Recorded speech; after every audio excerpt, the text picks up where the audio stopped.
The Cellcast is recorded in front of a live streaming audience.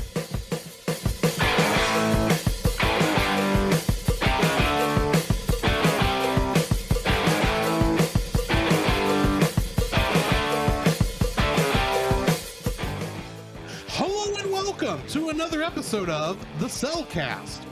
Joining me today is a man who just tripped over the heart of the jungle. Welcome, Jacob. Yeah, ow, that kind of stung a little bit. I bet it did. My big toe is still hurting from that. Just ow. It's in a cast right now. It's just not comfortable at all. Ah, that explains a great many things. Yes, it does. Why, thank you. Let me introduce our co-host, a man who is just praising our Heavenly Father that this month is over. Welcome, Drew.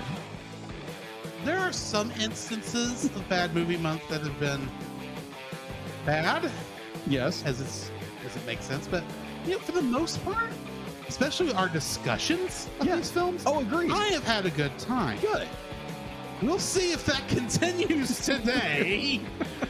I don't think either one of us are too happy with this film. Possible.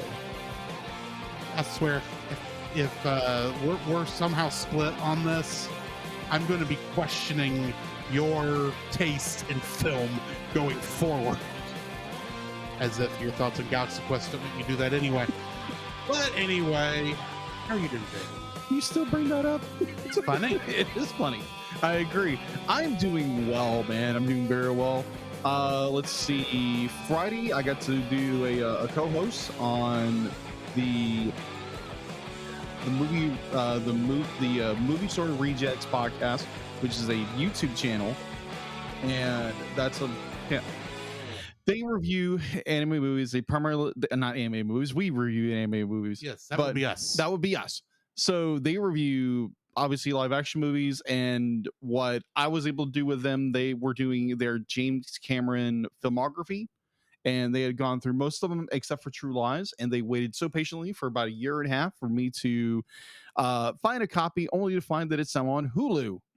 So well, that's strange. Yes, so I believe it was me and Chris talked for about an hour and a half on True Lies. There again, if you want to go watch Hulu, it's Hulu. Go watch. You want to go watch True Lies? It's on Hulu. Thank you. I get words mixed up. I get words backwards every once in a while.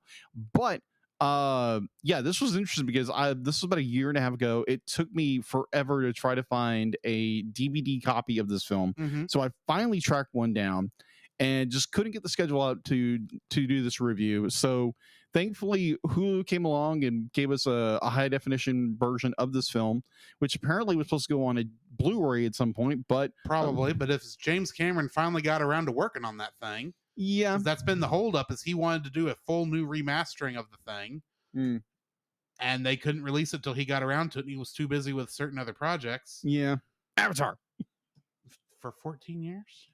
Has it been 14 years? Roughly. That's ridiculous. And exploring the depth. Yes, the depth. And refixing Titanic again to make who is the astronomer? Neil deGrasse Tyson. Yeah. Make Neil deGrasse Tyson happy by fixing all the constellations so they actually were accurate to the night the ship sank. Because that was necessary. So anyways, be like, yeah, that was a fun time. You can go find it's on YouTube right now. You can go. I know I shared it on my Facebook page. You can go to the Video Store Rejects YouTube page and their Facebook page. You can go watch that interview or special guest I did. It was a great time. Saturday was great. Yeah. We at our church, the singles group, we did a kind of a grill out party, play cards, charades, whatever. Game night. Thank you. That's what I'm looking for. I would help more with that, but I was not there as I was at home visiting parents this weekend. So I didn't get to do it, but I'll get to go to the next one. Yeah, it was fun. Then me and Ashley, my girlfriend, we went to my 20th class reunion. That was a lot of fun, getting to catch up with a lot of people I haven't seen in years. Seeing some people, it's like, wow, I haven't seen you in 20 years. You look amazing. Or it's like, wow, Wow, like time. I haven't seen you in 20 years. You look like trash. I would never say that. I to know, anybody, I know. but it was wonderful seeing a lot of people that I haven't seen in years, and You really wouldn't say that to most people. I wouldn't say that to most people. Doesn't mean it didn't cross your mind. right. I'm not going to say that. I'm not saying that about anyone in particular, people who are in my class of Lindell High. But that's just the stupid things that cross my mind. Anyway, continue. Yeah. So obviously, 20 years. I graduated in 2002. It was fun. It was a lot of fun. We stayed for like maybe 2 hours and some change. It was a great time. A lot of time. And so let's see. Work was good. Work was enjoyable for once. That in certain circumstances are normally a headache, but other than that, it's been a very good, productive week. Let's see how the rest of the week deals until Saturday. What's Saturday? I'm off Saturday. Oh, wonders never cease. Yeah, exactly. And let's see. Saturday, me and my girlfriend Ashley again are going to go to the local East Texas Fair, and that's going to be fun. It is that time of year. It is that time of year. I've never been. I don't believe in living memory have gone to a fair. I might be wrong, but I think it's been about 20 years since I last went to the East Texas State Fair. So yeah, that's how my life is going so far. How about you? I've had a pretty good week. Like I said, I was visiting my parents this weekend. Had a nice visit with them. For the most part, though, the rest of the week, it's been kind of a normal thing. With the exception that I finally got the scripts for a audio drama that I am participating in. Yeah. I will have the link in the show notes, but the audio drama is called Gospel by Gaslight. I am not in the first or second episode, even though the second episode is not out yet. And about the only thing I've so far contributed in any audio form is an ad for this podcast. But, and technically I think you're in that ad too for like a word or two because of how I cut the audio.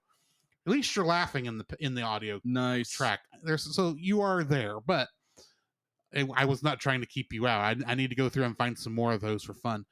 But anyway, it's been just kind of a normal week for me, to be honest. Nothing crazy has happened. So, Jacob, I do have a question for you, my friend. All right. What have you been watching? All right. So, what have I been watching? Let's get to my notes. That is the question. The $20 billion. The multi-million-dollar question. Yeah, that'd be nice. All right. So, like I said before, I watched True Lies for the review for the Film Rejects. Rejects. Yeah, it's called. I'm sorry, I don't know the name. No, you're good. You're good. The movie store Rejects podcast. Good. You can go watch it on YouTube right now if you want to. So I've been watching Dragon Ball Z Abridged and You've laughing. Watched more of that. Yes, I got to the very beginning of the Android saga. Oh, have you gone back and watched any of the movies yet? I'm about to get to that. Bardock you need to do first. Is under normal circumstances, I would actually suggest watching Bardock, Father of Goku Abridged, before season 2, before the Namek saga. Oh, okay. Under normal circumstances. I got you. You didn't know, so it's fine. Didn't know. So just obviously these are all on YouTube because this is done by. There's a number of jokes in season 2 you missed because you hadn't seen that one. Oh, okay. Sad for me. It happens. It does. When we eventually do this, we'll take care of him then. My gosh, that's gonna be like, yeah, we're not gonna do just Dragon Ball Z because it's too stinking long. Yeah, so we'll just do a bridge. We'll just do Dragon Ball Z Abridged because it covers the same story. It does, but it's just funnier. Mostly. There was a scene, and I won't describe it here. Be like, if we did something for Patreon, I would probably do it there. But there's a certain scene that is not in the original story, far as I understand. And I'm like, I have an idea. We could use whales. Not quite. It's before Goku shows up. Okay, very season 2, probably. Yeah, season 2, very early on. Something to do between Bulma and Vegeta. Oh, that's just wrong. Yes. That was so That wrong. is so wrong. Yes. Oh my gosh. Actually, I think that is in the uncut version of Dragon Ball Z, but you may not have seen that part because it was originally cut out, because she does have that kind of a dream sequence, Oh. but it's not that explicit. Oh, okay. Gotcha. But anyway, All I can say is big bang attack. moving on. Moving on. I'm just saying, wait till you find out how Krillin, was it the Krillin owned meter? Wait till you see how that gets redeemed. Oh crap. But yeah, I'm watching through Dragon Ball Z Abridged, which is absolutely hilarious. Go watch on YouTube. It's from Team 4-Star. Yes. They did an excellent job with this. Sadly, they had to cut short, but right now they're actually going back and re-releasing them with director's commentary. Really? Yeah. Okay, that's interesting. All right, so I started watching some of the movies. I've watched Revenge of Cooler, Broly, Super Android 13, Trucker Hat. You have seen some of the movies. Yes, the Return of Cooler, the Reckoning, or whatever it was. Those are all the abridged versions of that. Yes. And so let's say, if you wanted the originals, I got them right there. Oh, okay. Some of them are not worth rewatching. Fair. But so I got done watching the conclusion to Rapunzel's Tangled Adventure. Amazing. Go watch it. We will be talking about that at the end of the episode. We will. So I was trying to think, be like, do I want to continue watching Dragon Ball Z Abridged while I'm doing notes? No, because I'll sit there and I'll just watch Dragon Ball Z Abridged. Exactly. You won't do the notes. Exactly. I'll never get that done. So obviously, if you're watching Disney Plus gives you a recommendation, be like, oh, you finished this series. What do you want to watch next? Of course, it says Tangled. Yeah. So that's what mine did. And what do? I just let it play. I did not. I'll talk about what I watched instead when we get there. All right. Because it is related. Okay. So yeah, that is all I've been watching. So what about you? So jumping off of your thing, I too, of course, watched the series finale of Rapunzel's Tangled Adventure to get ready for our episode today. And just like you, when I got done, it popped up the recommended thing, and it was, of course, the original Tangled. Now, I like the original Tangled. Yeah. Do not get me wrong. But I thought, I don't know when we're going to get around to the final bit of Tangled lore. I know we're going to hit it eventually, but we're not hitting it immediately. Yeah. And I'm just curious what the last thing in continuity is. What that story is, what happens. And granted, I know it was made long before the series, but I was still curious. So I put in Tangled Ever After. It is a 5-minute short? It's a 5-minute short. A 5-minute short. Involving the wedding between Rapunzel and Eugene. Except they're not the main characters of this story. No. It's Maximus and Pascal. Yes. They are the ring bearer. Oh, Maximus was the ring bearer. Pascal was the flower chameleon. Flower chameleon. That makes sense. And they accidentally lose the rings. Yep, that's true. And which is alluded to in the series. We'll get there. Yeah, we'll get there. Because I did notice, I was like, oh, you actually did some forethought and put the ring in the show. Cool. But I watched that. It was enjoyable. Had a good time. Also, after I got done watching that, because that was only 5 minutes, I also put in Star Trek the Animated Series, the original show from the 1970s. So did you watch that on the... I watched this on DVD. Oh, okay. But I also know you can go watch it on Paramount Plus. Yeah. And you can probably search for this on a couple other services, because Star Trek, with the exception of its new stuff, is almost everywhere, I believe. I could be wrong on this, but I do know it's on Paramount Plus to watch there. I have owned this series for at least 10 years.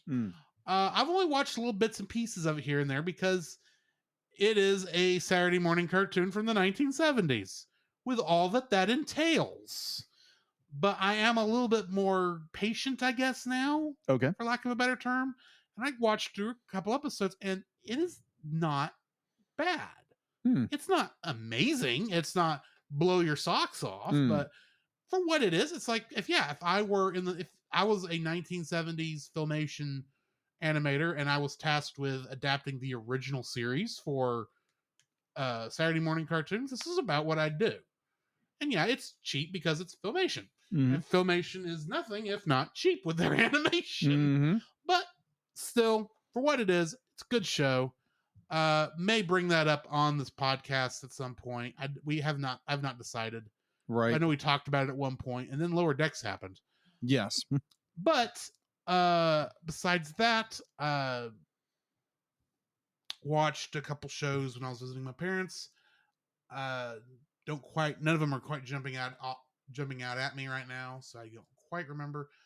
But I also yesterday watched a movie for something we are going to be involved with. Oh, yeah. Recording at the end of the week. Yes. Because we are heading out once again to Ogasawara to be on the Monster Island Film Vault. To review a certain more phenomenal movie.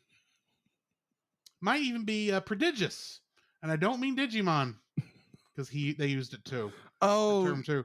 Yeah, I remember that. Oh gosh, Mighty Morphin Power Rangers the movie from 1995, and it was a fun movie. Granted, it's not like a cinematic masterpiece. No, but when you consider all of the shows, the live action shows from when we were a kid, it holds up rather well in comparison to some things. Very well, actually. I mean, it's the CG is exactly. It is what it is. You could tell a lot of these things were done like quick decision making and a lot of stuff. And if you want to hear more, definitely check out that episode when it comes out. But I enjoyed it. Good, it was a very fun film. And you're actually going to be on that episode with me, if I remember correctly. That's going to be interesting how we get there. The funny part is, originally, that's not what I was going to be recording Friday. What was that? Originally, I was going to be on Retro Rewind podcast to review Atlantis: The Lost Empire. However, one of the people that was going to be on his Mighty Morphin Power Rangers the movie review, the Dapper Man, he for one reason or another had to back out, and Francisco asked if I'd be willing to switch. I said sure. So I'm also going to be talking about this on the Retro Rewind podcast in 3 weeks. Oh my gosh. With Nate from Monster Island Film Vault. He's going to be there too. Oh my gosh. And of course, Francisco and Paul and Ashley is going to be there. This was Ashley's pick. Oh, wow. Yeah. Oh my gosh. She requested this one. Wow. She's the one who put it on to vote, and then everyone voted it up in like less than a year. Wow. And then I think Celeste is the other one that's on that episode. I could be wrong on that. Oh, okay. There's somebody else, and I can't remember which one it is, and I'm too lazy to bring up Discord right now to look. But anyway. Nice. That's where I'm at right now. Yeah, I might have to just get in the chat on that. Whenever you guys go live, just get in there and just be like, "Hey guys, this is Chicken." And they'll go, "Like an artist? Who's like an artist? Is that like that Madonna song? Like an artist, drawn for the very first time, like an artist." Oh, you're going to get us copyrighted again. Shading. We never got copyrighted in the first place. We got striked. No, we didn't. In different countries. Oh, other countries, who cares? That's just because they don't like there's some audio thing, but I'm not worried about that at this point because they kind of went away. The real places where it matters, hadn't seen anything. It just means we're muted some places. Oh, okay. And it wouldn't copyright strike because that would actually go against our permanent record. Really? Yeah, this doesn't go against our permanent record. It just means, such and such company, I'm not going to say which one, didn't own the rights to whatever song it was. Oh, okay. So they muted us in those other countries, but not us, not here in the United States. Okay, gotcha. So we're good. Okay, gotcha. And off that side tangent, which I'm trying to stay away from tangents, but that pretty much brings me to the end of what I've been watching. All right. So Jacob, what do we have in the news? The Cellcast News with your host Jacob Heron.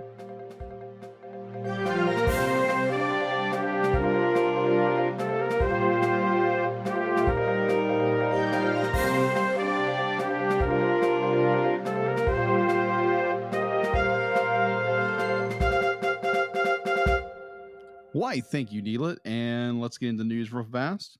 So Illumination's upcoming animated Super Mario Brothers movies has finally been nailed down for release date. The film will be released on August 7th, 2023, according to the New York Comic-Con official tweet. Official tweet account, which was retweeted by Illumination. Earlier that day, I got this news from NintendoLife.com. This might be older news, but I thought it was relevant. It was about a month or two ago, and it's important to bring that up because I don't know if this is a new thing, and if it is, I apologize.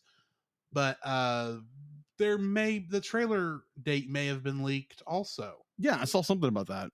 The week of like the October 9th, not October 9th, October 11th, I think. Yeah, somewhere in there. Is it a trailer or a teaser trailer?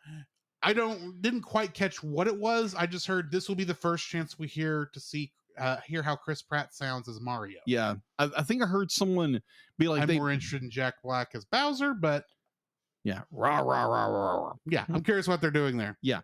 So yeah, do that. My normal source of animation network.com whatever it is, really wasn't giving me a whole lot of information, so I just went to the trusty Google and just looked it up. So it happens sometimes. It does. We're kind of in a slow news part of the cycle, so yeah. Another Illumination, best known for Despicable Me and the Minion movies. Yes. Apparently is gearing up to do something a little different, a little more adult animation for a change.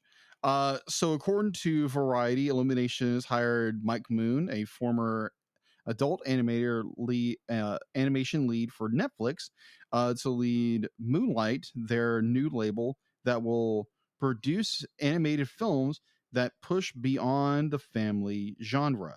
Moon left his position at Netflix earlier this summer, around the same time that they were laying off their animation department. In addition to that, Moon will reportedly work on a senior creative advisor to Illumination. That was from comicbooks.com. All right. So it'll be interesting to see if by pushing past family stuff, if it's going to be more like serious, artful animation that they don't think kids would be into, or do they mean sexy fun time jokes? Yep. Who knows? It could go either way. Who knows? I'm hoping for the pushing the art form type of content that is not necessarily looking at making sex jokes. Yeah, agreed.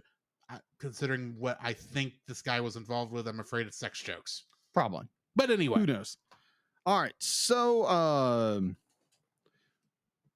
we know this movie came out at D23 earlier this year, but I never heard of this. I never saw any news over this.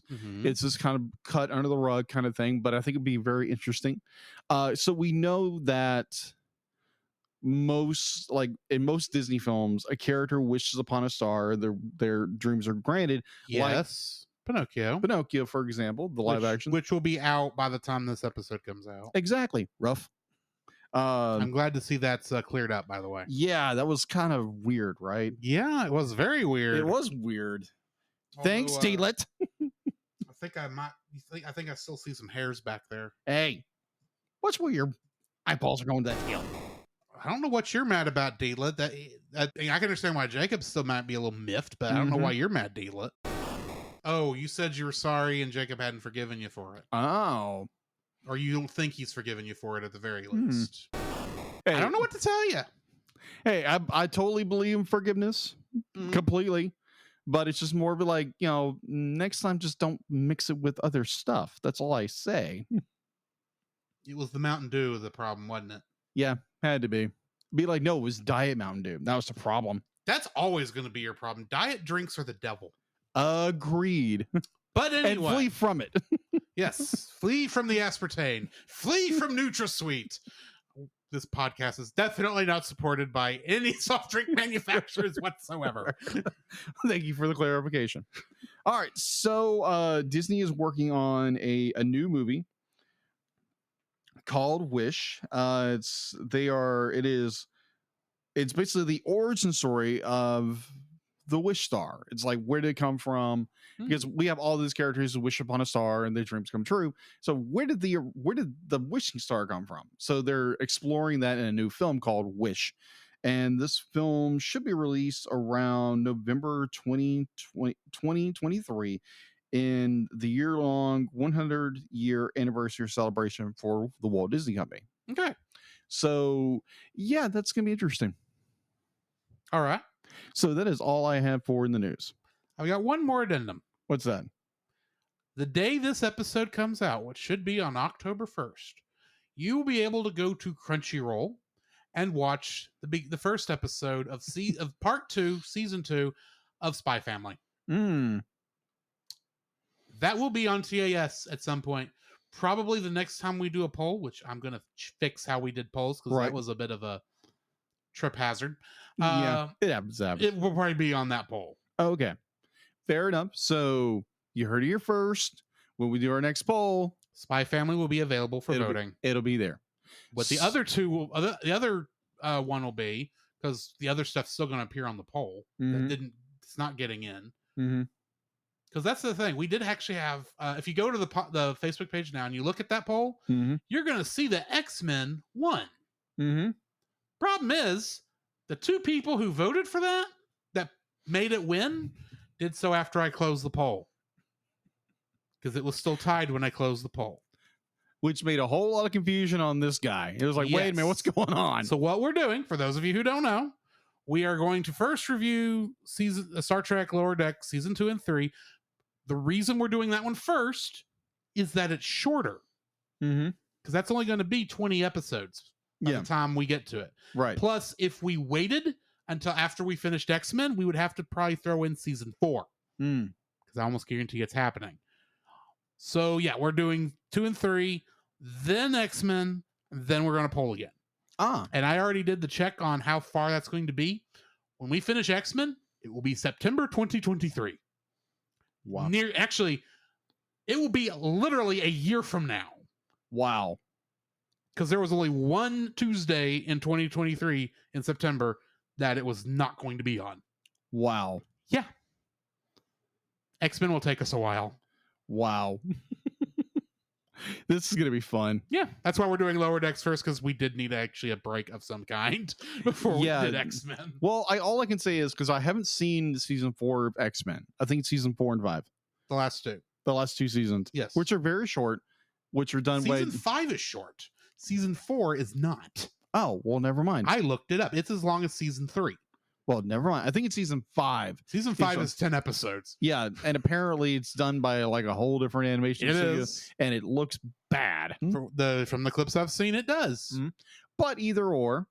So we'll get around to doing that. We'll do Lower Decks first, and we'll pop into X-Men, do a year of that, and we'll see what happens next. Yes, and I already have it split up which episodes are grouped together, which ones aren't.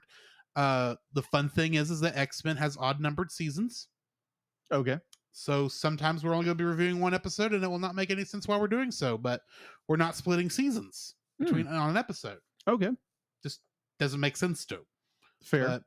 And then there's a couple, it's like for instance, the Dark Phoenix saga, it's 5 episodes. Yeah.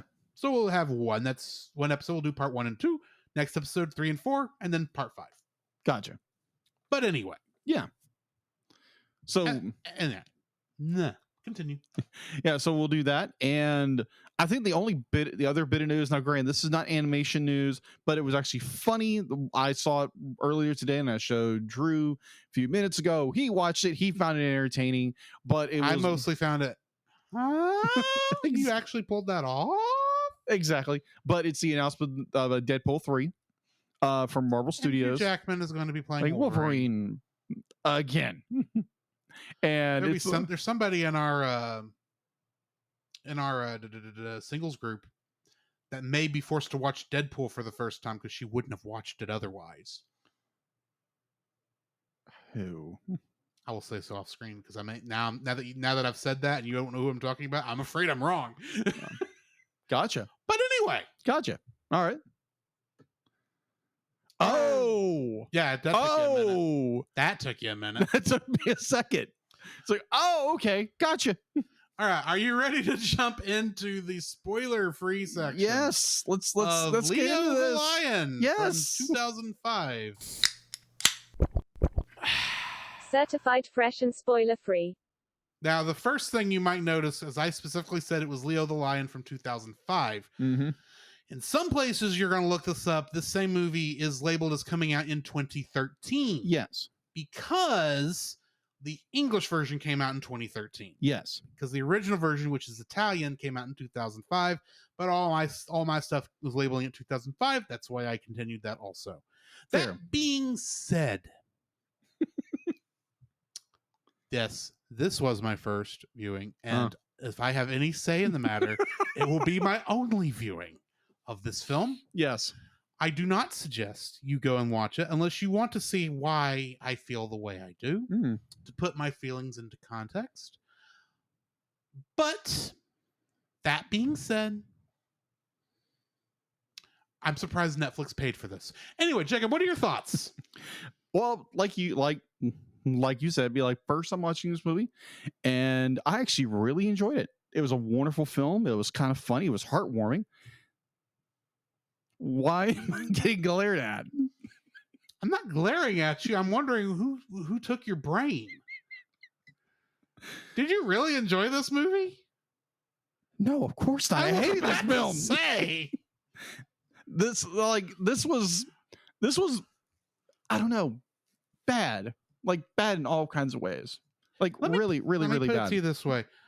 Celeste from the Peak Devotions Yes, sent a text message to our Discord, because by the way, we have a Discord. You can go to our Facebook to get a link to it.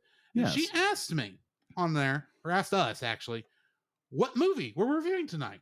And all I did was link the Wikipedia page, because this has a Wikipedia page. Yeah, it's not very big. Do you know what the last line of the introductory paragraph of the Wikipedia is? What's that? This film gained notoriety for its poor quality and scathing reception by viewers, and has occasionally been named as one of the worst animated films ever made. I could totally see that. Oh, yes. Totally see that.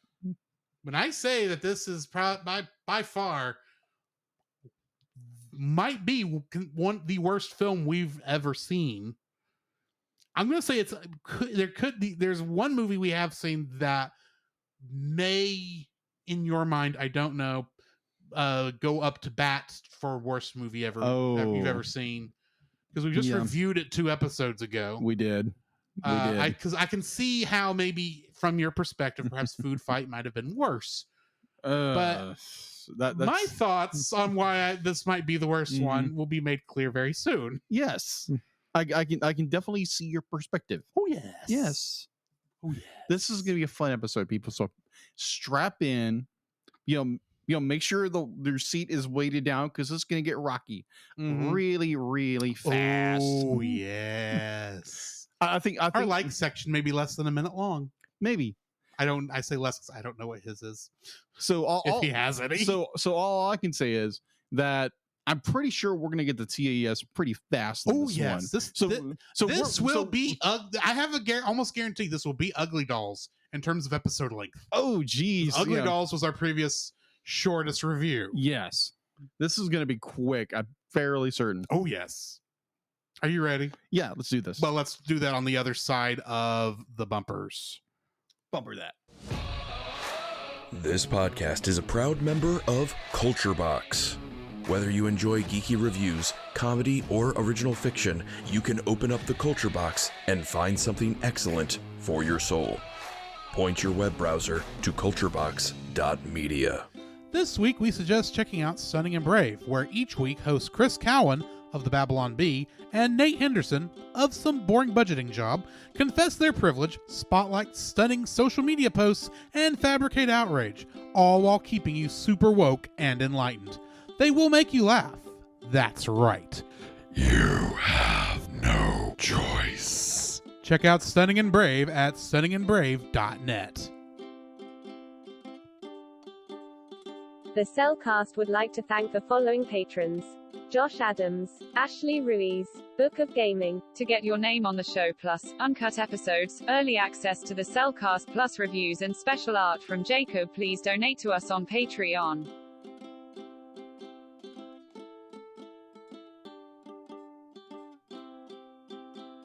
The following is a spoiler-filled review for the film Leo the Lion, 2005. Listener discretion is not advised because this film is hot garbage. It's crap. Actually, hot garbage may be mean. More on that when we get to my conclusion.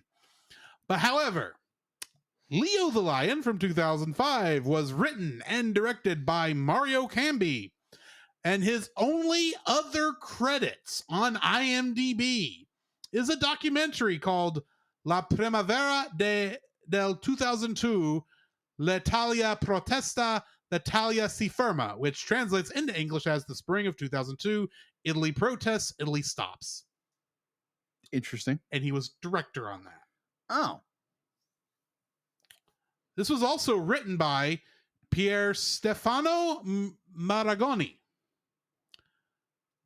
The cast includes Daniel Merriman as Leo the Lion, and in the video game League of Legends, he plays Ezreal.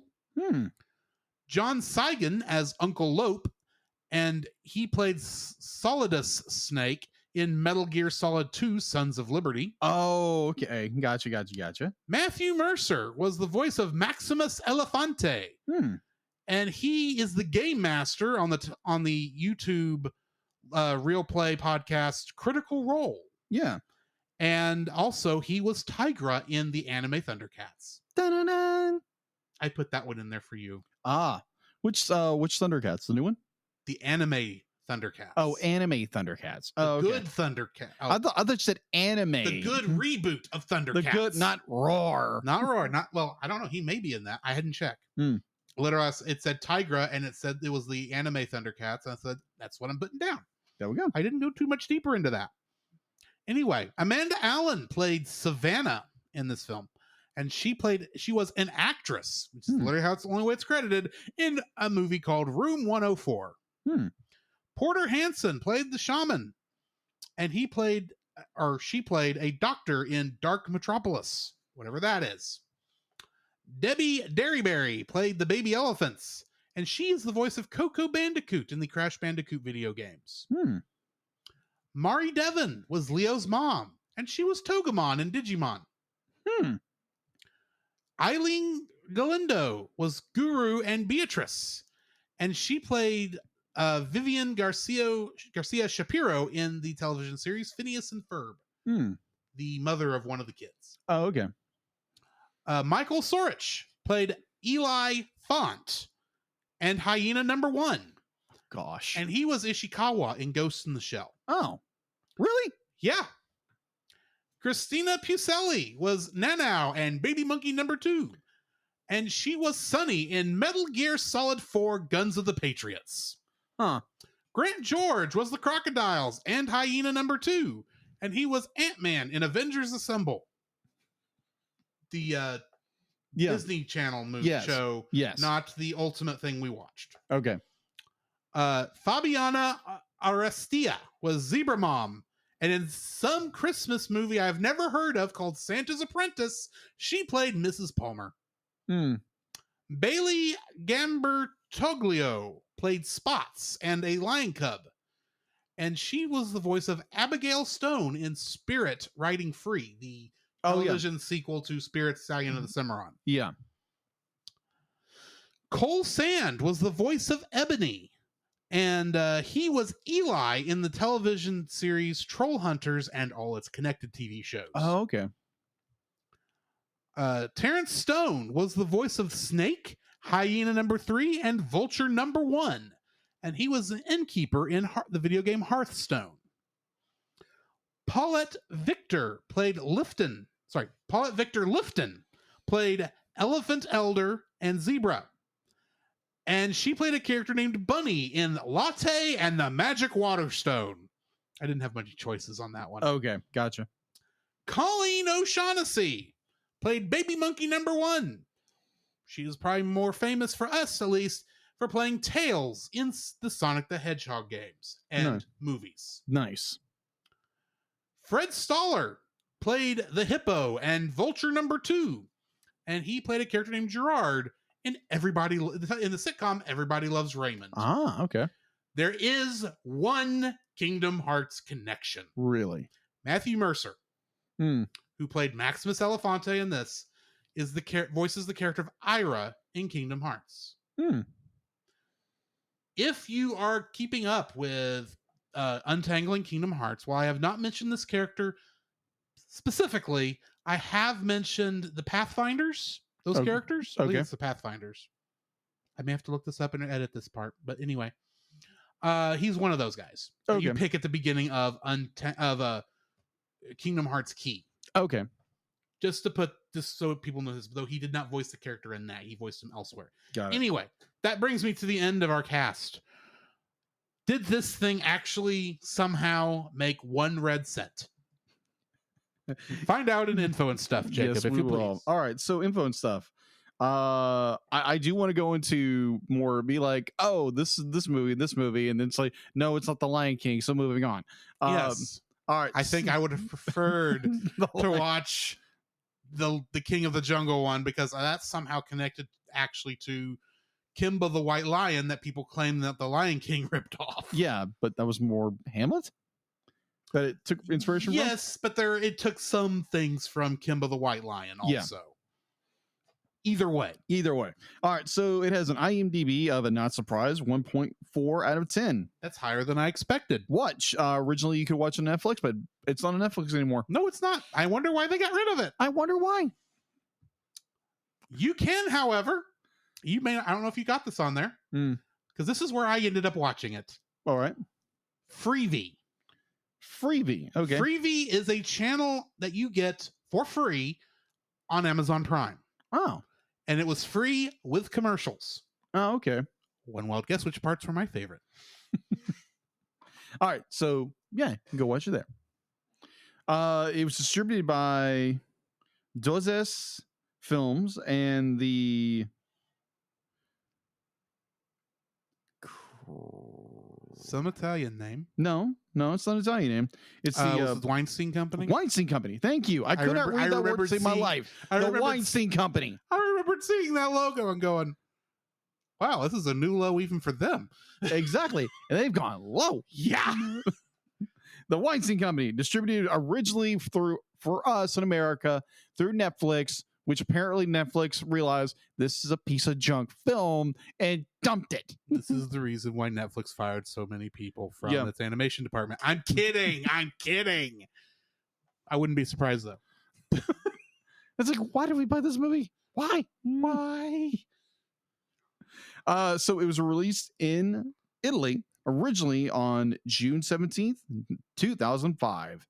It was in the US dub version through Netflix on July 2013, so that's why all the confusion. Yes. Box office. There actually is a box office for this movie. In Italy, probably. Yeah, in Italy. $222,737. And we have no idea what the budget is on this, do we? No, there's no... I'm going to still say it lost money. It probably did. It probably did. Because I can't imagine even in the original Italian this was any better a movie. Boy, we are already ripping this thing to shreds. We are. This is going to be fun. All right. So, okay. Yeah. You ready to hear what this film is actually about, people? If it makes any sense. Leo, a lion who is a vegetarian, struggles to fit in his pride. No, you think? While hunting for zebras with the other lions, Leo's mother dies by falling over a waterfall on the day he goes for his first hunt. After that traumatic experience, he develops a fear of water. Being bullied by the other lions, he leaves them and starts living in a tree. One day, he meets a female elephant, Savannah, and helps her deliver her twin baby elephants off screen. It is later mentioned that her husband, Eli Font, was killed by humans. No, he was killed by outsiders. They never said humans. Yeah, outsiders. However, it is revealed that he was actually knocked out by Maximus Elefante and is taken to a zoo. After the delivery, the little calves consider him to be their father and follow him constantly. When Leo decides... Hold on. They consider Leo. That's what I said. Okay, good. Admittedly, that was a tough little word. That was a little there, but yes. Warley word. When Leo decides to find the heart of the jungle, a place Leo's mother once told him about before she died, he is accompanied by the elephants and Uncle Lope, a gazelle. Get it? Uncle Lope instead of antelope. They meet many other young animals on their quest, such as the young zebra. They are meeting this, and I'm saying this now because they didn't bother to put this in the little thing, because somebody set the forest on fire. Somebody. I say it that way because it was not 100% clear. I assume Maximus Elefante did it because he's the quote-unquote villain of this film. Yeah. But they didn't actually say. No. It's just, there was a forest fire. And that's why everyone got separated. Mm-hmm. After having lots of adventures, they eventually find the heart of the jungle, which is also the home of a female chameleon. That is the shaman. Mm-hmm. The latter allows the two orphans, a leopard and a monkey, to stay in her place. On the way back, Maximus, who was following the company, finds the two baby elephants, kidnaps them, and later claims he saved them from Leo, the evil lion. Maximus then tries to marry Savannah, but Leo turns up at the last moment and stops the wedding. Suddenly, a helicopter appears, shoots Maximus, and is defeated. Boy, I wish it happened that nicely. Mm-hmm. The movie finishes by showing Leo talking to his children. Two elephant-lion hybrids. Wow. And that is the end of the summary. We do have trivia. Contrary to popular belief, Spots, the baby leopard, is a female, not a male. I could have told you that. The slow motion throughout the entire movie is not actually slow motion. It's slow motion. It is taking a piece of footage and stretching it out. Slow motion. No, that is not how slow motion works. Okay. Slow motion works by shooting a film at a faster frame rate and then playing it back at a normal frame rate. Ah. This This was literally put it on pause and stretch it out to fill the time necessary. This slow motion has nothing to do with the type of slow motion that would have been used in such classic television from the 90s, Baywatch. This is nothing like that kind of slow motion. Oh, okay. Michael Bay would be ashamed to call what he would see in this as slow motion, since his slow motion is actually done much better. Yeah. This is done terribly. Yes. And of course, I've already talked about the mutant hellscape that is Leo's children with Savannah, who are mutated elephant lion offspring. Oh. I wish I had something to drink right now. That was yeah, the piece of corn on top of the turd sundae. Because I'm going to go ahead and get my one single solitary like out of the way, because I only have one. And you want to know what it is? What's that? The credits. Because the movie finished and I was released from seeing this pile of garbage. Oh my. Okay, that's fair. Totally fair. This is a bad movie. There is no way around it. It is. I'll get more into this in my dislikes. I'm just getting it out of the way because I'm really hoping you actually have more balanced views of this film than I do. Okay. But I hated this film. It was bad. The best part about it is when we got to the credits and it's like, oh, look, they used nice serif font for these credits on this in white with white text on a black background. And it's over. No, it's not over because it's not. I forgot until just a second. It was not text on a black background. No, they re-edited shots from the film. That means like even the credits were bad. The best part was when Amazon popped up and said, "Would you like to watch something else?" And I said, "No, I would like to go wash my eyes out with bleach."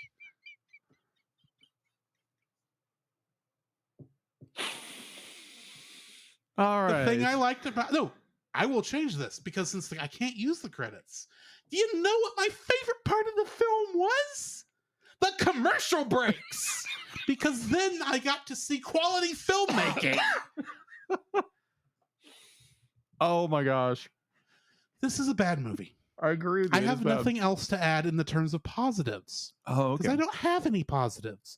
I tried. I thought on this for 24 hours, which is usually how much time I give one of these things. Yeah. I thought on it. I tried. And I can't give 1 ounce of positive criticism to anything in this. And I will explain why when we get to dislikes. So we can get to those dislikes and I can explain my position in much greater detail. Jacob, do you have a like for this film? I do actually have a like for this film. All right. So there again, this movie is not done very well at all. It's not. It's terrible. No. I can give the movie credit for the credit the movie is slightly given. So here is my likes. My first like is this movie be like the opening shot there again, not well animated at all. Mm-hmm. The characters are blended in the dirt. Mm-hmm. Let's agree there. It's blended in dirt. The point where the mother's dramatic death, I found kind of pulled a little bit. A little. I'm not saying this was a Mufasa scene where he he dies the evil Scar's hand, which is this movie's a ripoff of, obviously. I don't think it is actually. I think it just uses animals. I don't think it has anything to do with the Lion King. Oh, really? I didn't do a whole lot of research into this, so if you know something I don't. Oh, I don't know the villain song, and it was blatantly that's just an obvious thing to try and pull. Of course, they didn't even do it right, but no, they couldn't do it right. They couldn't do it right. But that scene was like, okay, I'm a little touched. I'm a little touched. It's okay, that was pretty good. That's what we say about that. It was pretty good. I would say my number two, I do have more likes than one. Like I said, I was hoping you had a more balanced view of this film than I did. I literally could not come up with anything and was writing my likes and dislikes about half an hour before we started. And that's why I had to give up on my likes. Fair enough. Dislikes like that. Likes, I gave up. Get it. All right, so my second like for this film, it does give I'm not saying there again, this movie is not good. It is not good at all. It is bad. Mm-hmm. Very, very bad. Mm-hmm. The idea of this vegetarian lion, which lions can't be vegetarian. That's how they're predators. They're carnivores. I'll be talking about that. Yeah, exactly. So other than that nonsense, oh my gosh, be like all I see is that stupid in credit musical they do. It's like, ugh, so bad. But we'll get there when we get there. My second like is where this vegetarian lion goes to go find the heart of the jungle. They're going air quotes. I'm going here for our friends on the podcast on the audio portion here. Is accompanied by a ragtag misfits of children and what was he again? You mean Uncle Lope? Yeah, Uncle Lope. He was an antelope. Is that Uncle Lope? Okay. Yes. So that's the joke. Yeah, it's the joke. It's not a very good joke, but I do like the dynamic of the characters. You have the two baby elephants who see Whose tails are tied the entire movie. Yes, for it no good is. reason. For the only thing I can assume is they're twins, so they are bonded by the tail, I guess, until the very end, which makes no sense. Other than that, it's more the dynamic between the two. Well, these baby animals, they're not cubs, like the movie says over and over again. They are not cubs. I will give it this much. The only person I remember hearing calling them cubs was Leo. Mm-hmm. And I think he was just using a term he would normally use for lion offspring to refer to his Fair. offspring, since in some ways this would have been his pride at the time. That Since is he does true. say near the end of the film that he is proud of them. Yes, agreed. Fair. See, I did watch and I did pay attention. Yes. You should put my thoughts in much better light. But I do like the dynamic between the characters. Be like definitely between the monkey and the leopard. I think she's a leopard. Yeah, Spots is a leopard. Spots is leopard. I like the dynamic there. It gives more like a fun, adventurous kind of or rambunctious feel to the dynamic of the group. And I enjoyed where they're trying to chase each other, and it was funny in a way. There again, visually not. It was terrible. But the characters getting along with each other, I thought was interesting. There again, number 3, if I can bear to get a number 3 out of this. You've done better than I. Yes.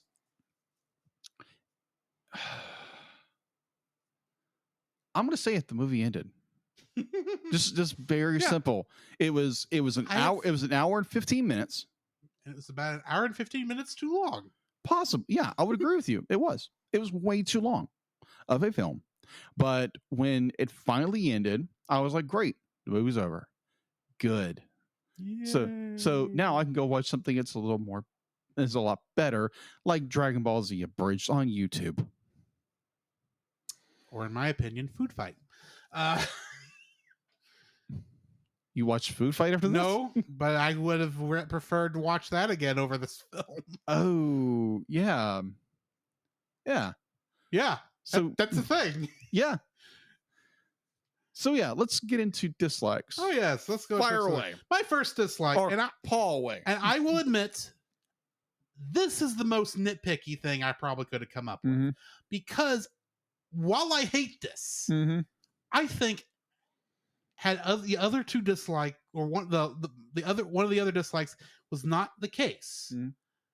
I think this would have made for an interesting concept. Yeah, I agreed. But the thing is, biologically, a lion cannot be a vegetarian. Agreed. It can't. It must eat meat. They're carnivores. Now, granted, you could have had a friendly lion movie. You want to know how I know this? The Lion King exists. Yeah. And Simba is a friendly lion to all of the creatures around him. Yeah. Except for maybe the bugs. Yeah. But which there again, bugs are a type of animal, and a lion could technically survive on that, but it'd be eating like almost the entire bugs on the planet. But and at the same time, those bugs were not sentient like we saw the other animals that seemed to be as sentient as Simba was. So sure, that kind of works on that level. Agreed. No, and here's the thing: if he had chosen to be a vegetarian because he did not want to eat other thinking, feeling creatures, I might be able to buy into that a little. Yeah. If he was a vegetarian because he had some weird mutation and for some reason was allergic to meat, that would be a good explanation. But why is he a vegetarian? Because he just likes plants more than he likes food. And I'm thinking, you should be dying on that diet. There's a reason you look emaciated. There's a reason he looks emaciated throughout the entire film. You can see his ribs in every scene. It's part of his model. So somebody was thinking about this when they were doing this. I would agree with you there. He does not look healthy. No. At all for a lion, even in this art style, which is debatable if it's any count. But this would have killed him. Yeah. that choice would have killed him. He would not be able to produce his offspring that we later see. But I think that's technically also biologically impossible. Yes. But even on a children's imagination level, I don't think this works. This is even talked about very well. It's not even a good point to bring up, because the fact that he's a vegetarian lion adds nothing to the story. It's just reason why he's not immediately killing everyone that he meets for food. Mm-hmm. You could have worked around that with better logic and still not had him be a vegetarian lion. You could have him be a vegetarian lion, work around that, and it still be an important concept of the story, because here's the thing. I would write this off as just being a weird thing about this one lion in this weird world. Mm-hmm. If it weren't for the fact that they had an entire song based on this going into the end credits, which was completely unnecessary, by the way. I agree. It added nothing to the film. Like the other two songs didn't add anything to that film either, but whatever. Yeah. And obviously this was a major point of contention for somebody in working on this, since they spent some money. I don't know how much money was spent on this film. I suspect not a lot, but some money was spent on doing this stupid little music video that I'm convinced was trying to hypnotize kids into being vegetarians, because there was plenty of that kind of imagery as he was going down the vine thing. It's like, oh, look, that could be a hypnosis wheel. I don't know if that's what they're going for. I want to give them the benefit of the doubt that that's not what they were doing. But there was also some other little weird things, but we'll not get into that until we get to my last dislike, because it will be the coup de grace on this thing, by the way. Vegetarian lions can't exist, and even if it could, in a strange little storied way, if you could have come up with it, they didn't even handle the fact that he was a vegetarian lion very well. That's my first dislike. Okay. What's yours? The animation in this movie is hot garbage. Yeah. It is absolute hot garbage. I can't think of a single frame where it doesn't look like the animation is jumping. It's jittery. It's not done very well. I can't give it this when they do when the base model for Leo being a gaunt starving lion, he looks like a starving lion. Yeah, I can give it that. The rest, it looks so clunky. It is clunky. It is just miserable to look at. Like looking at the reviews on IMDb, it's just depressing. Yes. And this movie is depressing. The animation was. This is appalling animation to the highest extent. And in a way, I'm grateful it was the last movie on Bad Movie Month, because it deserves that title. Animation wise, it sucks beyond measure. Yes. It has it's like they literally put no effort into anything animation wise in this film. Nothing. Absolutely zero, except for Leo's design. That's it. Someone put thought into his model design. Since he's a vegetarian lion, of course he would be emaciated because he's not being nutritionally fed. Yes. Well, I want to take something back. Real fast. There are some animation points where like there's like a design on an elephant that's very interesting. Leo the lion's design is very interesting. I can give that movie that. So I'll put that at my number 3 back there. Thank you very much. So other than that, the animation in this movie is appalling. It's garbage. There's hardly anything in this film is worth looking at, except, oh my gosh, my eyes are bleeding from how terrible the animation is in this film. Period.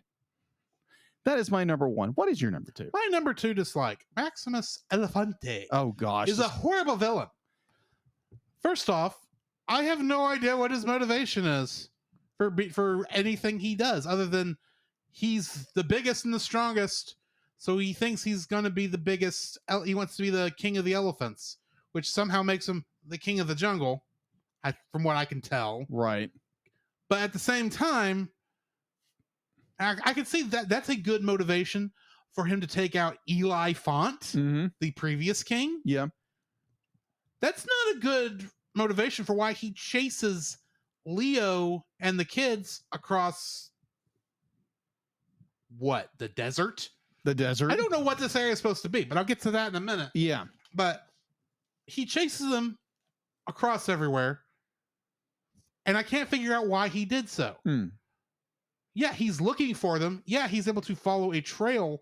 But honestly, after he, got shot by the tranquilizers and was kind of going crazy in the elephant graveyard, Right. I expected that to be his final scene. It's like, oh yeah, he tried to do this and it did nothing. Yeah. That would have been a good scene. That would have been a great way for him to go out for what he was, because he's a third-rate villain at best. Yeah. And yet he keeps going. And it's like, will you go away, Elefante? Matthew Mercer, I've seen you in some stuff, and you are a good actor in what I have seen. Mm-hmm. This was your worst performance, and it's not even your fault. Mm-hmm. Because you had no good writing on this. Yeah. There's no reason for Maximus to be like this. Maximus Elefante is a dark spot on any character named Maximus. He is the worst Maximus ever. I agree. And he's not a good villain. And his villain song is atrocious. Yeah, agreed. It is. And it's not even edited good. No, it's not. And don't get me started on the fact they couldn't keep the Nazi elephants in step with each other. That's right, they couldn't. It felt like they intentionally didn't keep them in step. And I'm like, why? That's any research, any basic research into not the Nazis will bring you across the video segment that you were trying to copy, because you were obviously trying to show that he was an evil elephant. Yeah. Oh yeah, he was a white elephant too. I wonder what that's supposed to mean. But I'm not even going to get into that, because they didn't even carry that done well. No. On that part. And they couldn't keep stupid elephants unless, like, any junior high marching band player will tell you that you have to stay in line when you are marching, whether you're military style or your corps. You have to stay in step and in sync with everyone. If you're military, that means not just the people on the left and right, not just the people ahead of you, but even at the all cardinal directions. North, south, east, west, northwest, southwest, east, northeast, southeast, whatever. All, was that 8? Yeah. All 8 directions. They weren't in lockstep they were only in lockstep with one direction. And it stood out like a sore thumb that they didn't even keep them in step. And if Maximus can't even keep his imaginary henchmen in line, Oh my because god, these elephants never show up again. no, they don't. This is his imaginary henchmen. He can't even keep them in line. How can I expect him to do even the most basic villainous thing in this film, much less even be a leader of these elephants or the rest of the jungle? If he can't keep his own henchmen, his own imaginary henchmen in line, he's not going to be able to keep any real henchmen in line, much less anyone else in this jungle. Even though we only see maybe 30 other people in this jungle. Maximus Elefante is a poor excuse for a villain. What is your second dislike? My second dislike is the writing. The story in this movie is absolutely pointless. It's so just, like, to me, like, it looks like they took The Land Before Time and The Lion King, mashed it together, and tried to make a story out of it, and was so completely lazy doing it. Yes. And the story, like, literally, it's not as bad. I'm going to say this. It's not as bad as Titanic, The Legend Goes On, when it comes to the freaking story editing. Granted, there's not as many repeated scenes. Yeah, agreed. It's the only part I'm going to give you on that, because I think Titanic was better than this. I would agree with you. Specifically, Titanic, The Legend Goes On. Obviously, the real Titanic was a better film than this. Yeah. But that goes without saying. Yeah, I would say that. Definitely say that. this movie, the story, like where the story is going, is absolutely insane. Because it takes those two basic premises from those two legendary movies and can't keep its story straight.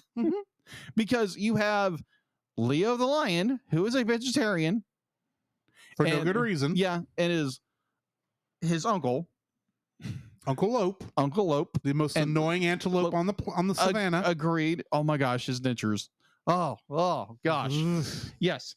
So you have the story of be like his mother and her dying words tells him where the heart of the. She doesn't tell him where this. No, just tells him to search out the heart of the jungle. Yeah, which I'd like to point out was not in the jungle. No, it wasn't. It was underground, in the middle of the desert. You may call it the savannah. I'm sure it was supposed to be the savannah, and I'm sure the reason it's not actually a savannah is because they couldn't afford to put that much grass on the ground. Oh my gosh! Yeah, I'm slowly going into my third dislike, but we'll let you finish your Thank segment. Thank you. Appreciate it. Before I tear this film a new one. Ugh. Anyways, like they like the mother tells him go look for the heart of the jungle.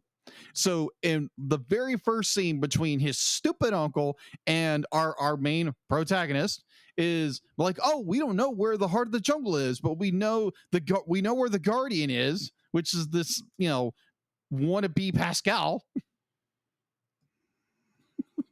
Which there again be like the entire movie. There's somebody like, we don't know where the heart of the jungle is. We're literally just we're walking near. Oh, I know where the heart of the jungle is now. Like how? How do you know this? How do you know where the heart of the jungle is when you first set up in your film? You have no idea where your story is going. You're literally making up as you go. And so be like, we get this band of misfit kids, which I think is a very good idea when you have a band of misfit kids. Yeah. There again, The Land Before Time did it much better, and it's not as weird. So this story goes all over the place. Be like, you use different segments from all these other greater films, try to make a story out of it. You can't do it very well. You like, Maximus Delafonte. Oh my gosh, this character. The puns in this film. Yes. Oh my gosh, you actually like something. No, I don't like these puns. You said you liked it. I did not say I liked the puns. Okay. Well, never mind then. I thought he actually liked something other than the credits, the ending of the movie. Continue. Okay. I'm trying to hold back because I'm about to go off. Okay. Gotcha. So yeah, the story itself makes no sense. Be like, we're given, this is a movie that's literally trying to find its own story. And in the end, there is no story.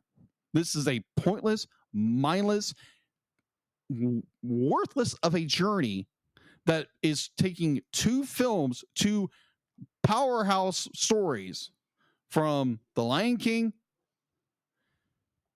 and The Land Before Time, and can't even point itself in a singular direction to save itself. And literally, these characters should have died in the desert. That's all I'm saying for this one.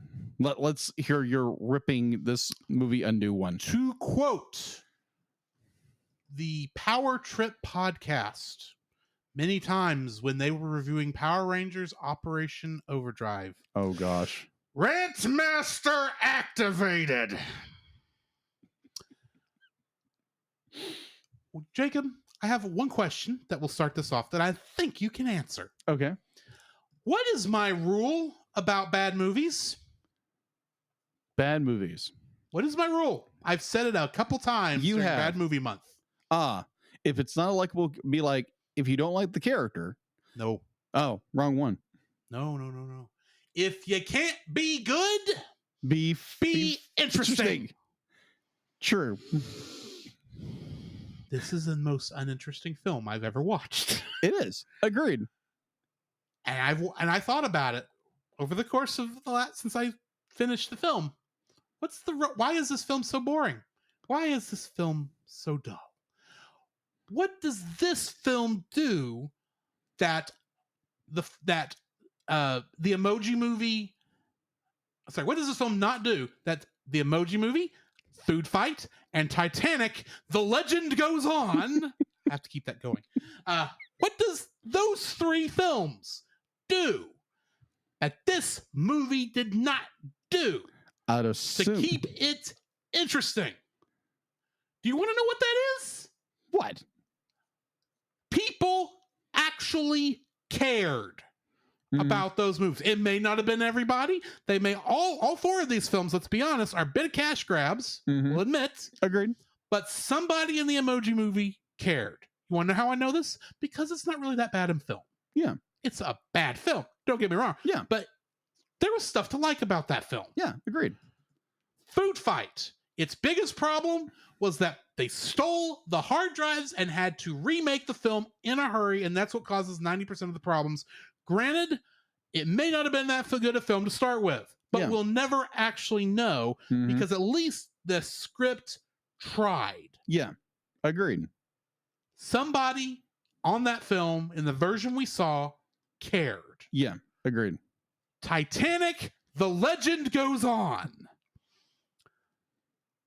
The animation of the sinking of the Titanic, even if they were just rotoscoping off of James Cameron's film, which I somewhat suspect they were, the writing of this, where they actually tried to make all the things they were ripping off work together in a mostly seamless fashion. Yeah. Granted, it had troubles. At the very least, somebody cared enough to make a half-decent ripoff of Titanic and mix it with Cinderella and An American Tail and tried with the animation. Yeah. Somebody on that film cared. Agreed. Nobody, I suspect, cared about this film. About Leo the lion. So nobody tried and nobody cared. I'm not even going to blame the voice actors for this, because in most cases, they're probably just trying. This is the kind of film I suspect you pick up much like you would the Monster High movies or a Barbie movie or something like that. You pick it up not because you care about the property or you think you can add something to it from an actor's perspective. You do it to make a paycheck because they need as much paychecks as anybody else does. Sure. And this was obviously made before Matt Mercer had Critical Role. Very obvious. Because I don't think he'd have been in this if he could choose that now. Granted, could be wrong. I don't know what he's doing right now. I haven't actually looked very far into his IMDb. I actually didn't look into his IMDb at all outside of what he was popular for. But nobody else cared. Nobody else tried to care. The animation sucks. The modeling sucks. The one character they tried with and actually did some decent work with in Leo the lion himself. He's not even that good a model. No, he's not. They tried. They took whatever art style this was and tried to make a decent model out of it. And granted, maybe that's the one little bit of trying that's actually in this. But for the most part, even that sucks. The acting sucks. Granted, a lot of the reason the acting sucks is because the writing sucks. The logic behind the writing sucks. Do you know how long it took me to realize that the quote-unquote white water that's in the heart of the jungle was supposed to be milk? Where'd the milk come from? Yeah. Oh my gosh. Yeah. And it's not even has the consistency of animated milk. It looks like white watercolored water. It looks like, you know how when they fix the water fountain, the water up at the church, and that one water fountain that's there by the choir room. Yeah. When they first did that and you would go to push that, do you remember the color water that come out of that? Yeah. It looks like that. You're not kidding. And it shouldn't. I literally thought this has got some impurities in this water or some kind of silicate that's dissolved in this, and that was supposed to be milk. It didn't look like milk. And good night, the stupid Pascal wannabe and her shape changing abilities. Oh gosh. it's one thing to have your chameleon change colors and kind of hop around because she's not really teleporting, but she's using her camouflage to move around in a very quick reason for some reason. That's one thing. Yeah. But now, she can change her face to look like other people? Why? She's a shaman? Whoop-de-doo. They never make it act like magic was involved. Yeah. Not really. And kinda, sorta. I mean, the rainbow slide thing that was not in the right order of the colors of the rainbow. Oh, you're right. Oh my gosh. Wow. Look, I even thought maybe they're trying to be a little preachy and there's a little bit of, I don't know, more liberal thinking. Maybe that's supposed to be a pride flag. Who knows? I don't know. I can't really tell because if it was even supposed to be a pride flag, it didn't really communicate that very well. And the thing is, I looked it up. It's not even the right order for the colors of the rainbow on the pride flag. What? And that's the thing. The movie feels like in certain places it's trying to be preachy about vegetarians are better people. And like I said, I thought maybe that the rainbow slide might have been a reference to that. I can't really tell. Yeah. You want to know why? They didn't. The writing's not even good enough to tell me when you're preaching to me. You're not even communicating ideas. Mm-hmm. What was the point what was the message of this film? Nothing. Food Fight had a message. Yeah. Titanic, the legend goes on, had a message. The Emoji Movie had a message. Leo, the stupid vegetarian lion, has no message that's clearly communicated. I'm not saying it didn't have a message. Follow me here. What message it had, I can't tell because it was not clearly communicated in the writing of the story. Granted, I don't need you to come at the end, like at the end of Transformers or G.I. Joe or Sonic the Hedgehog, and you tell me, here's the moral of today's story, kids. Though I have a bad feeling that's what the stupid vegetarian song at the end was supposed to be. I don't know, because even if they're saying vegetarians are somehow better people and you should be one, that message isn't even communicated clearly. There is no clearly communicated message in this film. And to make matters worse, every frame of animation, of image in this film is so dully created. I barely watched this film because I got so bored with this film. Mm-hmm. And I didn't get bored because it was not a movie I could get into. It's not a film I dislike because of preference. This is not a film that is bad because I didn't like it. Yeah. This is a film that is truly and awfully bad from every angle I look at it. It offends me as an artist. But that's the only way it can offend me because it can't even clearly communicate a message that would make me be offended by it by any other way. It offends me because it is a thing that existed and it's an hour and 15 minutes of my life that will never come back. If I even see a physical copy of this film, I don't even know what I'll do. I can't purchase it in a store because that's giving money to these people. The fact that my viewing of this film was on a freebie thing that Amazon does with commercials means that the people who paid those commercials technically paid money to Amazon to show this, because that means Amazon had paid money for rights to this because Netflix was smart enough to get rid of it. Somehow, in an indirect fashion, I paid for this film and I want my money back, despite the fact I did not pay a one physical red cent. This film is bad. You should not watch it, not even to find out why I hate it. That is really my feelings on this, because nobody cared to try to make a decent film out of this. And that is my rant for today. Nice. What is your third and final dislike, Jacob? My third and final dislike of this abysmal film. I'm gonna come with a warning on this one. Oh my gosh, that poor mother zebra. Poor mother zebra. So this is terrible, absolutely horrendous what they did in this film. This poor mother zebra being forced to give her milk to all these baby elephants or whatever.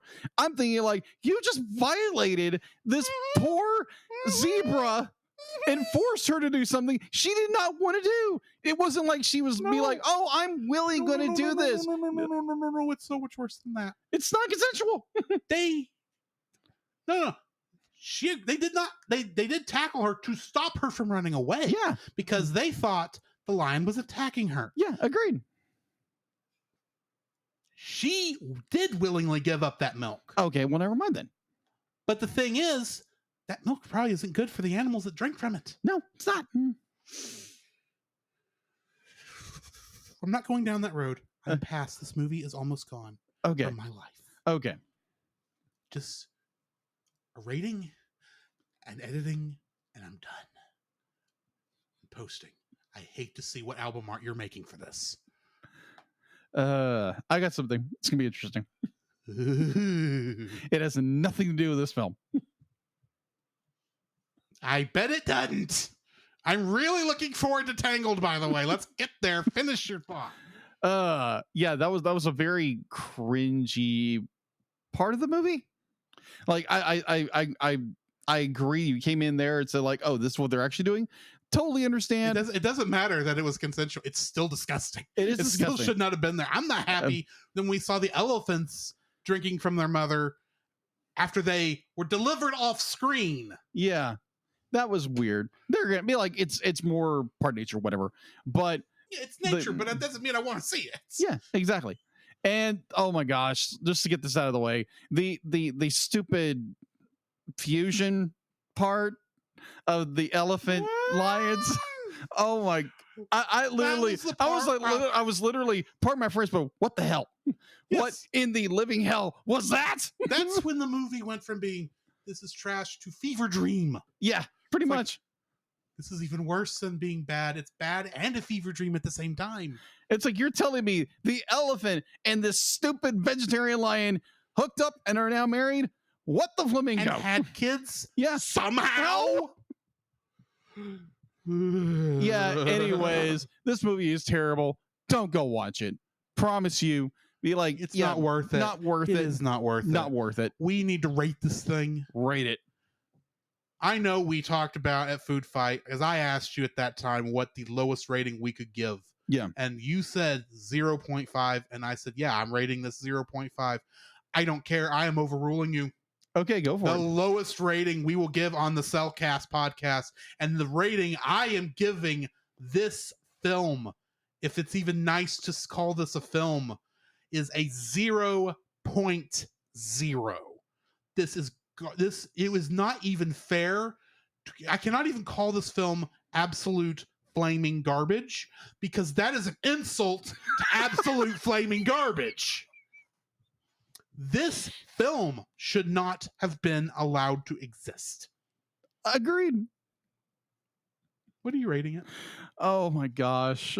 Oh, why am I so torn? I'm torn between your rating, which is a 0, 0.0, and a 0.5.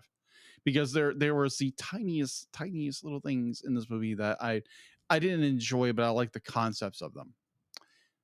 So I'm there again. This is a flaming pile of garbage that needs to be disposed of, and I am torn. I am conflicted with the rating I want to, because there was parts here and there, the little glimmers that in the heap of this dung was kind of good, but it's so far in there. Liam, you're Dr. Malcolm, and his famous line from Jurassic Park. That's one You big. were so concerned with whether or not you could. You never stopped to consider if you should. Exactly. Or that's one big pile of turd. To paraphrase what the good doctor said. Yeah.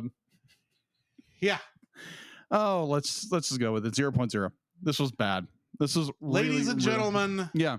This film has just set a record low that cannot be physically surpassed. Mm-hmm. The real question is, will anything ever match it?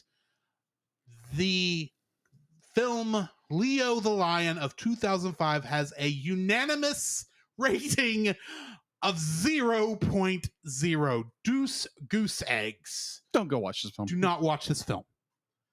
That being said, Jacob, we do have one positive light Yes. on this episode, and we are about to jump into it, ladies and gentlemen. The series finale of Rapunzel's Tangled Adventure. And the masters of the universe. Cats are on the move. Cats are loose. Cocktails, woo.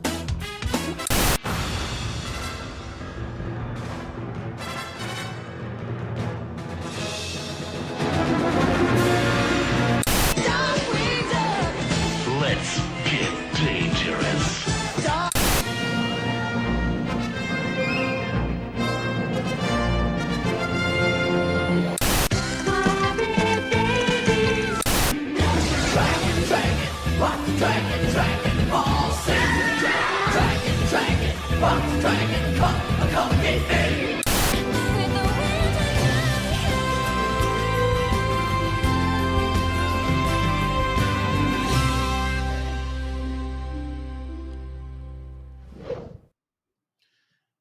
I want to say something about this intro, since that's the last time I'll get to play this version. Yes, you will. I just realized that without, you know how when you're doing something creative Mm-hmm. and you realized you did something without meaning to, and it's amazing that you did it. Okay. I just realized that without intending to, I picked theme songs that when put to, if you were to mix their shows together, is Rapunzel's Tangled Adventure. You're not kidding. I didn't even intend it. Hmm. And spoiler warning, I've already made the intro for the next one, and I've kind of done it that too. So if this is not, while I was not intending this, this is going to be the format going forward on these. Nice. But anyway, we do need to talk about the series finale of Rapunzel's Tangled Adventure, plus Est En Vous, Mm-hmm. parts 1, 2, and 3. Directed by Benjamin Ballesteri, Philip Pignotti, and Shane Zalvin. Written by Jace Rickey. The summary: Rapunzel reaches the end of the journey she started with the Black Rocks and must make a final decision to save everything and everyone she loves. Because this is the final episode, I will be naming every cast member. The cast includes Zachary Levi as Eugene Fitzherbert and Feldspar, Mandy Moore as Rapunzel, Eden Espinosa as Cassandra, Clancy Brown as King Frederick, Julie Bowen as Queen Ariana, Jeremy Jordan as Varian, James Monroe Eagleheart as Lance Strongbow, Bruce Campbell as King Edmund, Tara Fitzgerald and Jennifer Veal as Xantiri, Timothy Dalton as Demanitus, Paul F. Tompkins as Shorty, Vivian Vencer as Kiera/Angry, Ruby J as Catalina/Red, Jonathan Banks as Kieran, Kim Coates as Hector, Kelly Hugh as Adira, Suzanne Blakesley as Old Lady Crowley, Richard Kind as Monty, and Steve Blum as Attila. Whoop, whoop. Great cast. Indeed. Trivia for this episode: Kira's previous outfit and hairstyle and Catalina's previous outfit and hairstyle are briefly shown during the reprise of the song Life After Happily Ever After from Tangled Before Ever After. It is unknown if Cassandra's burned arm is healed at the end of this episode. in a reoccurring error that began all the way back in Tangled Before Ever After. This episode's title, Plus Est En Vous, is meant to mean there is more in you in French. However, to actually say this sentence in French is Il y a plus en vous. When Rapunzel and her mom are on the hills, Rapunzel is shown to be wearing her original outfit while she and her mom are racing back to the Snuggly Duckling. Cassandra said Rapunzel had Varian imprison her in amber, but it was actually Xantiri herself that pushed that button. I'm going to throw this out there, and they got this this was actually in the goof section. Yeah. From Cassandra's point of view, Varian is the one who fired that. Yeah. From her point of view. So that's not really a goof. No, it's not. Just saying. Varian's backpack only appears on his back when he is walking to the Demantis' tomb alongside Rapunzel, Eugene, Kiara, Catalina, Lance, and Maximus. When the song Through It All ends, Kieran is not showing to be wearing his gloves. Last but not least, Varian's backpack disappears when he is at the Snuggly Duckling, when he, Kieran, and Rudiger at their home working on the heated water system. Jacob, I want to thank you. You're welcome. For getting us on this series. And I want to ask for your forgiveness for putting such a long break in between season 1 and 2 when I got distracted from editing these episodes before we decided to put these at the end of full episodes. I do want to say that because this was a great ending to this franchise. And I'm sorry it took us 2 years to do it. It's all right. It's all right. Be like, hey, we get distracted. Be like, hey, life goes. And I'm very grateful that we finally got around to doing it. Indeed. Because this was an amazing episode. Yes, absolutely. I was on the seat of the beanbag chair edge of the beanbag chair as I was watching this, thinking, how are they going to get to the end? Because I knew going into it, just because of the way these things are written, that somehow and because I had seen a picture on the stinking wiki. Thanks, Wiki. That they were going to get together at the end of this and everything was going to be fine. I'd seen the picture of the hug. I knew the hug had to happen, and I was hoping it was not right before a backstab. Yeah. Thankfully, it was not right before a backstab. But I honestly had no idea how we were getting there. Yeah. Throughout the entire episode. The entire 3 episodes, I should say. But because this is really more your thing, and I don't want to steal the spotlight from you, why don't you go ahead and talk first? Oh my gosh. The final 3 episodes of Rapunzel's Tangled Adventure, formerly known as Tangled the series, is such an amazing love letter to the amazing writing, the amazing story, the amazing cast, the amazing animation in this story, to the final Cassandra. Am I saying that right? Cassandra? No, I'm saying Crescendo. Cassandra. I'm going to say it wrong anyway. It's Latin. Yes. This episode, these episodes are done very well, done beautifully. There again, like you said, there are a few errors here and there. That's minor. That's minor. It's I only include goofs if they don't give me a lot of trivia to work with. Yeah. And this thing literally had only 2 things of trivia. I'm thinking, only 2? Yeah. So granted, I could have thrown in like, what are the final appearances in this film? In this episode, It's like everything's kind of the final appearance of it, except for the characters who will go on to be in Tangled Ever After. Yeah, the short that takes place after this. Yeah, and that brings to a good thing that we can talk about later. But this 3 episodes are amazing. They are so well done.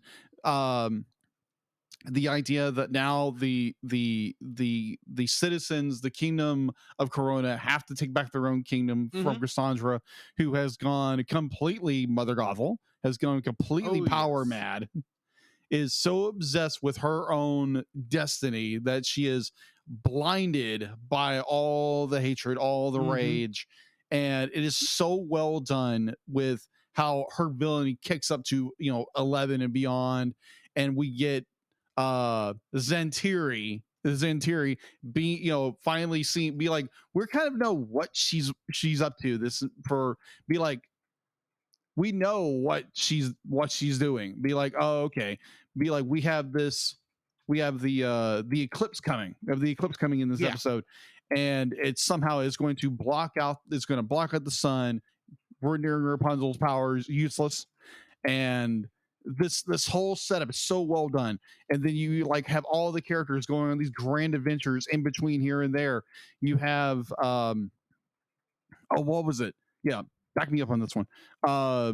So you have the team has to go to where's the first place they have to go to they have to crap, what is it?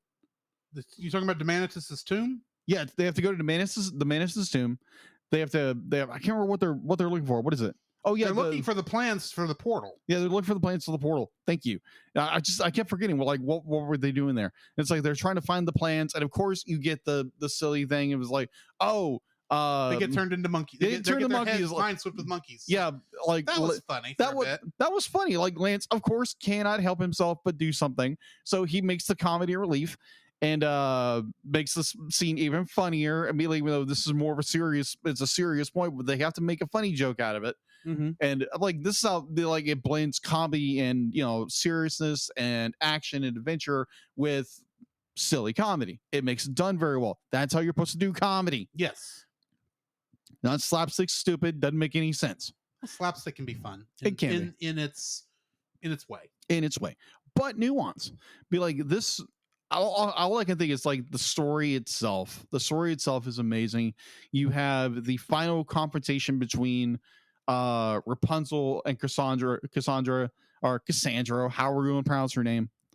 Cass. Let's just say Cass. Okay, Cass would be like, and this, like the competition between the two is be like Rapunzel is trying her best to get to try to bring her friend back, but there's just no doubt. Be like, it's Cassandra has drinking her own orange juice or whatever. Kool-Aid. Thank you. I was gonna say milk, but that's just not after what we just talked about. You're not. Yeah, we don't talk about that movie. We don't talk about Leo. That's the name of this episode, by the way. Yes, there we go. We don't talk about Leo. We don't talk about Leo. I'm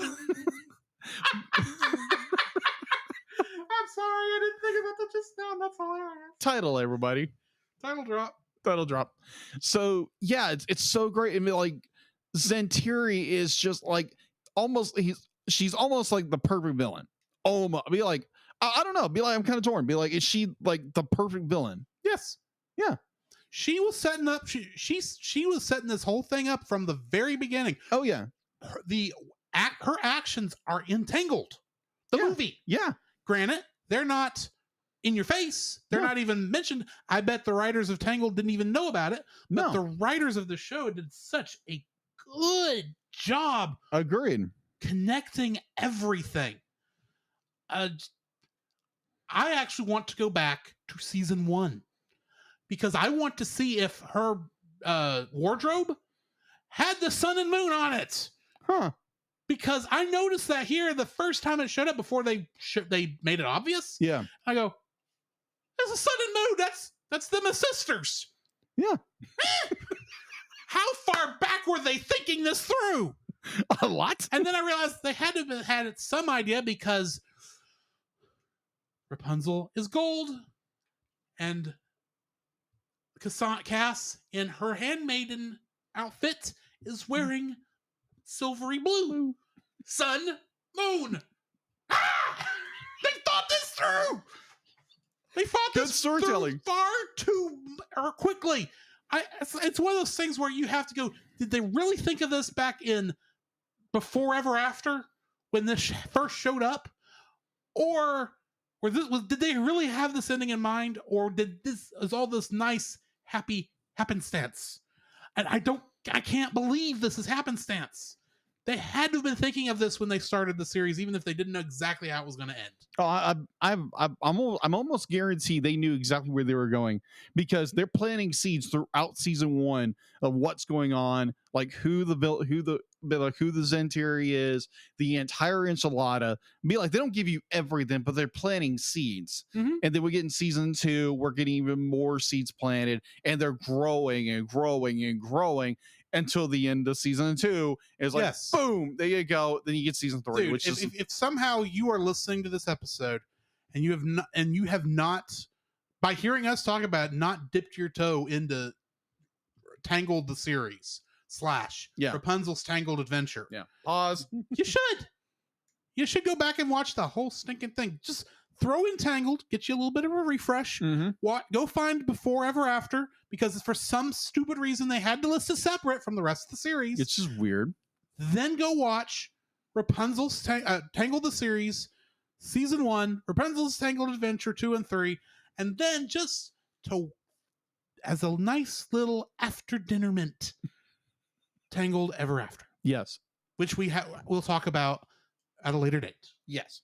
So there again, our characters build this gate to trap in Zentiri like Dominicus did before, and this gets really interesting to me. Like, this episode does so many, or at least episode 3 does very well. I'll get into that in a minute, but oh my gosh, most of our cast gets sucked into the outer world, or whatever it's called, the lost world, or whatever it is. And the minute they went in there, I kept thinking, and they first show it the first time, I'm thinking, shouldn't this look a little bit more like the space worlds in Kingdom Hearts 3? Because it kind of looks like that, and it kind of doesn't. Yeah. And I was like, this is really interesting. And then Varian gets a snake in his hair. Yeah, because wow. Yeah, that gets interesting. That gets off the wall. It does. And I'd be like, there again, this is a good, some people could point this out. It's like, well, this is more filler or something. It's funny filler, but it's done very well. There are two kinds of filler. Yeah. There's filler that adds nothing. Yeah. And there's filler that tells you about characters. Yes. This is all character stuff. Yes, it's fun, but you still get very quick ideas, as like just slight more character development on every single one of these characters. And plus, it gives you a great ending on how they get out. Yeah, agreed. Because we haven't got to this part yet. But good night, the whole thing where they're fighting in the tower against Adira. Oh, yeah. And that whole thing. And so good. Hang on. So good. I need to pick up the phone because I called it. You did call it. I told you for a fact that King Edmund had to have been in the Brotherhood also, and he was technically under control of the mine trap. They never showed it until this episode, and I was this far from saying, okay, somehow he didn't get pulled in under that, because throughout most of this episode, he's fine. He's with our heritage. He's he's everyone else. And then the minute it becomes obvious it's happening, it's like, you did such a good job of hiding this in this entire time, to the point where I almost forgot I mentioned he had to be a villain. Or not villain, but he had to be under the spell. And then you showed it, and it's like, thank you. And thank you for hiding it, because this is actually a much bit. Okay. We knew Kieran was going to come up with it, and it was going to get hit by this. Yeah. They kind of hinted at it. Oh, yeah. So the fact that they kind of take care of him without it being a big deal, for the most part, I thought was brilliant, because then it puts you off. It's like, there's no more surprises left. And then they get to fighting Adira, and it's like, oh, Bruce Campbell's going to be a villain for a minute.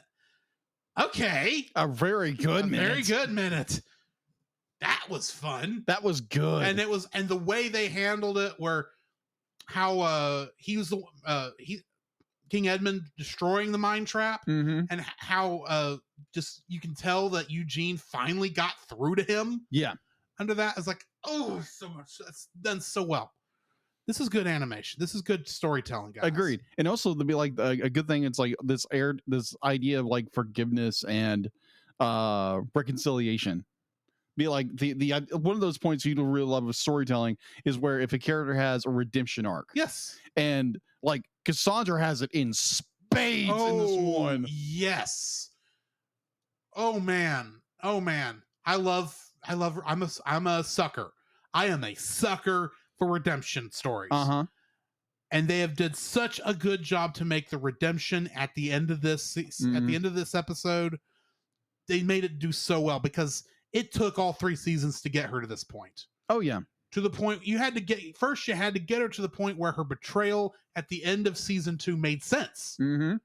And then you have her dig herself deeper and deeper into that hole and see the machinations Xantiri was doing to her. And then these last couple episodes with the flashbacks to her and Mother Gothel in the mirror was like really starting to push it home. And the episode that makes this even more better was Once a Handmaiden. Yeah, agreed. Because that was the last good Cassandra story episode where we actually it's the only one where we got to see what she was thinking of while she's on the villain side of this thing. It's the only one we really got. Yeah. And it really helps you see her point of view going into this to the point where they almost made up in that episode. But they couldn't because you had to have these 3 to really put a nice, good closer on it. As much as I wanted to see them make up in that episode and get a nice big fight against Xantiri in this, the fact that we do still get a good fight with them in the last couple minutes, and it's literally them coming together, not as the Sun Drop and the Moonstone avatars, but as themselves. Yeah, as sisters. As sisters. Honest to goodness, as sisters. Yeah. That's what made this ending so good. Yeah. So before that, Sorry, I get kind of jump ahead. No, you're good. You are perfectly fine. So this point where like Xantiri has been setting this up the entire time for season 3, even season 2, setting up perfectly. So from the last episode in the Shell House, they threw that in there. It's like, that's interesting. Wonder what happened there. And then we find out in episode. Find out at the end of that season, at the beginning of season 3. It's like, oh, this is setting up to be good. And was it good? Oh yes, yes. This is the kind of show that when people say cartoons are for kids, and is not worth your time as a connoisseur of good movie or TV or whatever, this is the kind of thing it makes you wonder. It's like, have they seen this? This is that good. Yeah, agreed. Granted, it took 3 seasons to get us here, but it's 3 seasons of good storytelling. Even the filler in this franchise, in these 3 seasons, added to what was going on. Characters I didn't even think were important became important. The first time we saw Vigor the Visionary, I thought this is the stupidest bit of fluff you could put in this show. And it was important. You had to understand what was going on because he was hinting at stuff. I just thought he was a weird aspect of this character when we brought Red and Angry back. And he's actually an important, even though his story there was not important to the overall, you gave a good introduction to this character so that when he came back in the next one, it's like, okay, there might be something more going on here, but we don't know. And then he shows up in the 3rd one, and at first you're going, really? We're bringing the stupid monkey back again? And then it's like, oh, by the way, this is the Manatus. And you're going, what? And it's like, and that's when you start putting the keys together. It's like, okay, keep going. And they do keep going. Season 3 had almost none of the bad filler, or stuff I called bad filler, in season 1 and season 2, where it's like, this is just random stories that are kind of involved, but it's really more like adventures they had during the thing. I call that bad filler because it's not pushing story. Granted, it really wasn't even bad filler because it did give us character development. But at the same time, it was like I was so wanting to get to basically season 3, where every episode pushed either this main story along, or it pushed the conflict between Rapunzel and Cass's viewpoints along. Yeah. That's what I was wanting throughout the whole series.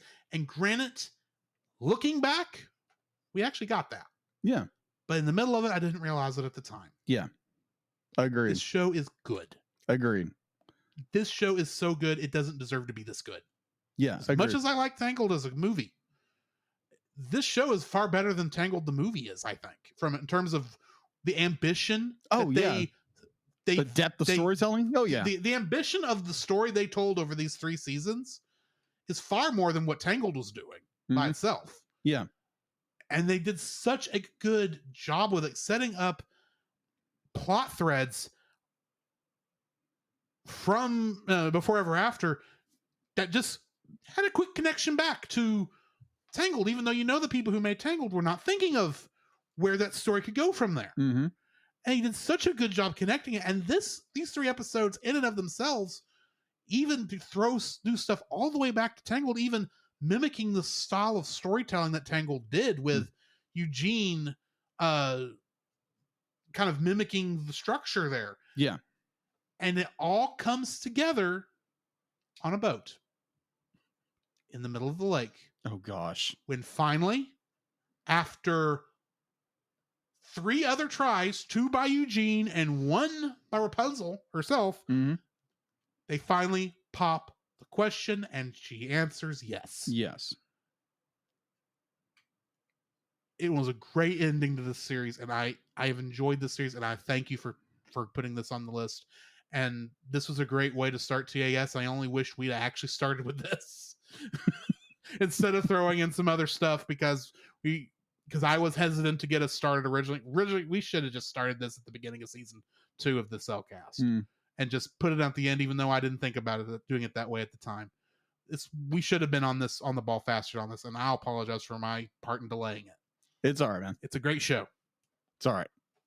It's all good. Be like, at least we're here. At least we're done. At least we are, finally concluded this, this chapter.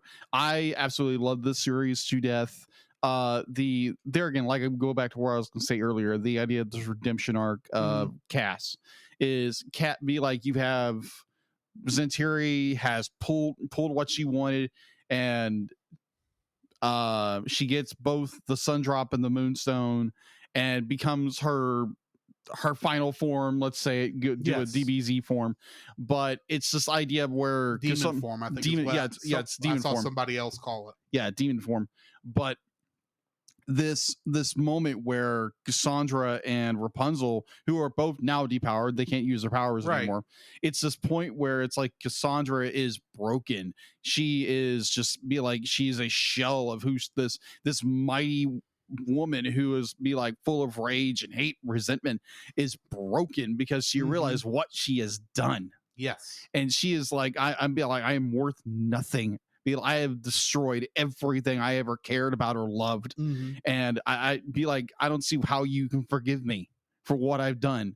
And of course, Rapunzel being Rapunzel, forgives her and do you remember the first time? I remember the first time. You smiled, and it's just that laughed. That's what I was laughed. It was laughed. And one of those things, it was just like how this character shows diversity, and just all odds are completely against it. And she finds some little ray of sunshine in these, that's what her nickname is, Sunshine. Yeah. And it's just how this character views things. A character like Cassandra or Cass, who has gone through this deep valley and is gone into the muck and the murt of how Jesus did for us. We were a depth in sin and we deserved wrath and everything, but Jesus came in and just scooped us out, and that's because he loved us so much. Like Rapunzel loves Cassandra as a sister. And it's that deep love. I'm going to do everything in my power to help you and rescue you out of this darkness because I love you that much. And that's what I saw in this when I saw that. It hit me like a sore freaking thumb.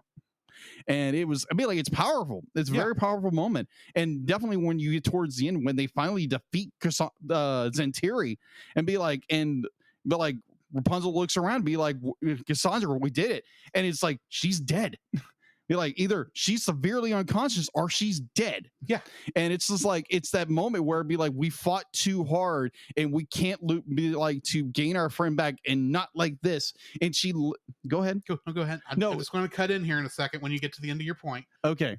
So the point of it's always been set up towards the end, towards what would happen if the moonstone and the sun drop came together. I think it's what's her name? Gadira? Gadira. Thank you. I'm terrible with names at this point, but I'm just so freaking exciting about this. But I'm not even sure if Adira is the one who said it. It was Adira. The one that makes the most sense. It was Adira. Yeah, Deer would be like, it's if these two comes together, it'd be like, know what's gonna happen to its wielder. And it's just be like, it's the idea of the like, because Zentiri, it was all about power and greed, and it was more be like what destroyed her was simple fact be like these things came together and it destroyed her. When Rapunzel came at it, it was more like, I have to save my friend. I have to save the people I love. I don't care what it costs me. I'm going to do this. And she takes both the fused stones together and brings everybody back to life. And I was nearly in freaking tears. It's very telling about what this show treasures. Yes. By the fact that the most epic moment in the series is not the fight with Zantiri. Yes. It's when she's using the power of both the sun drop and the moonstone. And it's at that moment she says, not just the shortened version of the sun, was it the sunshine, sunlight? The incantation. The incantation. The short version we've heard all season long, all series long. They go all the way back to Tangled and say the entire verse in not sung, it's just said, spoken, in the most epic, like the kind of thing you expect to hear at the end of an epic trailer, going through the whole thing. It's like, yes, this is the most epic part.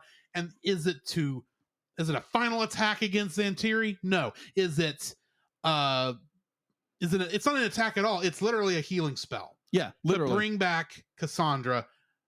And I don't know, for a second there, it looked like it was going to rebuild the kingdom, but it didn't do that. Not quite. It's like, it was the most epic moment here is not an act of vengeance or an act of aggression. It's an act of love. Yeah, exactly. Because that's Rapunzel. Yeah, exactly. Yeah, I would say, I'll be like, I'm just saying this more metaphorical. Yeah. Be like, Rapunzel herself as a character is kind of like a Christ-like character in a way. Yes. That she does have this overwhelming love to protect those she cares about dearly, and is willing to take that ultimate sacrifice in order to do that. And I absolutely love that about this character. Yeah. And because be like, kind of going back for a second, because Interior, when she has both moonstones, be like when she goes, because there again, go back to, I think it's season 2 with Rapunzel and the tree. When she uses the moonstone incantation for the first time, and that gave me chills the entire time. When Zantiri did it, I was like, oh crap, oh my gosh, to be like, oh crap, I'm scared. It's like, oh crap, it's like, will somebody punch her right now, please? Please. Oh yeah, Cassandra with the frying pan. Frying pans. Who knew? Yes, that was like the greatest use of that line. Yes. It's like, and she goes, Chung. It's like, what the hell? Frying pans. Who knew? It's like, exactly. That's why that was the name of that's the subtitle for that episode. It's a great line, and it worked perfectly because, let's face it, the frying pan is the best weapon in this show. Agreed. But there's a reason when you get to Tangled Ever After, they're giving away ceremonial frying pans. Oh my gosh. But yes, I absolutely love this show. I love how this TV series is concluded. I highly recommend to go watch it. If you have Disney Plus, go watch this. If you love Tangled, go watch this. If you are a fan of good storytelling, go watch this.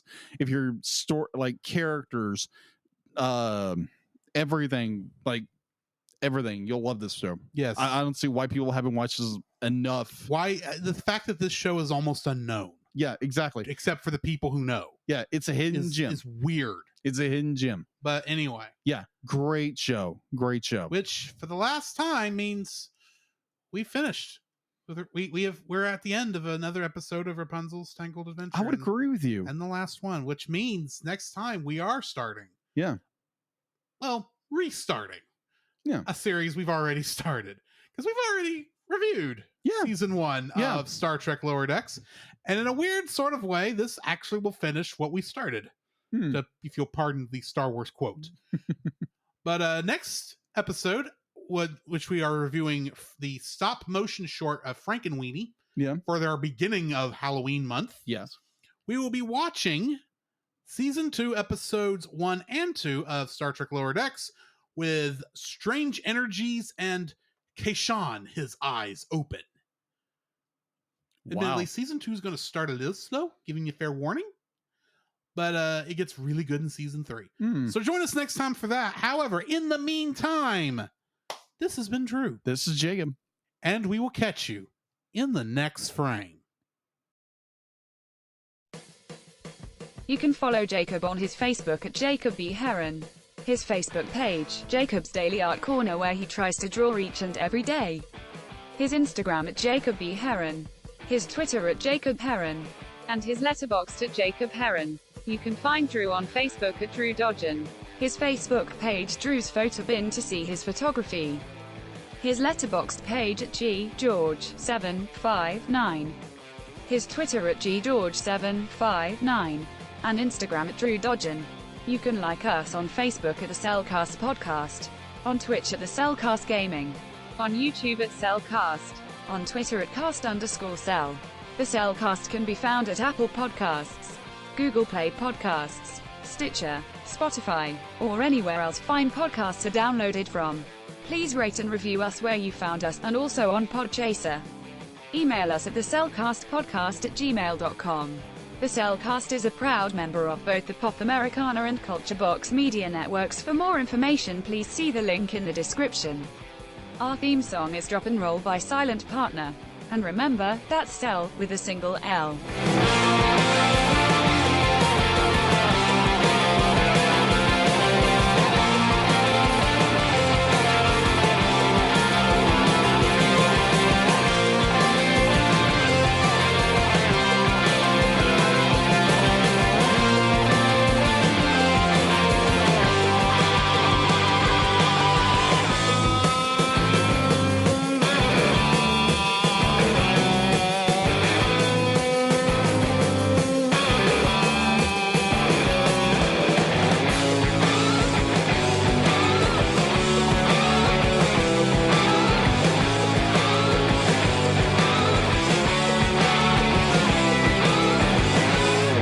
We don't talk about Leo. Whoa, whoa, whoa.